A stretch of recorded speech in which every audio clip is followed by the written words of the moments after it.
আজ বাজার করতে এসে সুপার মার্কেটে হঠাৎ দেখা পেয়ে গেলাম অতি পরিচিত পুঁই শাকের। একদম টাটকা, সদ্য মাচা থেকে কেটে আনা দেখেই বোঝা যাচ্ছিল। তাই সঙ্গে সঙ্গেই বেশ বড় দেখে একটা আটি ব্যাগে পুরে নিলাম।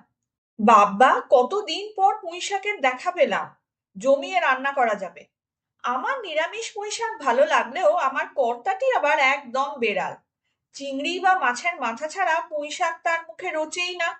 চিংড়ি অনেক খুঁজেও পাওয়া গেল না, আর কাতলা মাছের দেখা তো আমরা এই তাইওয়ানে পাই না। তাই অবশেষে ঠিক হলো ভেটকি মাছের মাথা দিয়েই হবে পুঁই শাক। তাই ভেটকির মাথাটা আমরা দুভাগ করিয়ে আনলাম বাজার থেকে। এইবার শাকটাকে ভালো করে ধুয়ে নিয়ে কেটে নেওয়া হলো। আর এখানে আস্ত কুমড়ো পাওয়া যায়, তাই কেটে নিলাম। আর তার সাথে আলু, বিনস, স্নো পিস, পেঁয়াজ কেটে নিলাম। ঘষে নিলাম আদা ও রসুন। এরপর মাছের মাথাটা প্রথমে ভেজে নিয়ে সেই মাছ ভাজা তেলেই পাঁচ ফোড়ন দিয়ে একে একে ছেড়ে দিলাম আনাজগুলো।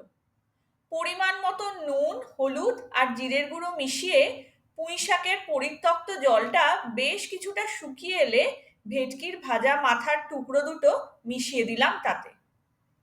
নিজে রেঁধেছি বলে বলছি না, মুগের ডাল সহযোগে ভাতের সাথে খেতে খেতে তো কর্তা থালাটাই পুরো চেটে পরিষ্কার করে ফেললো।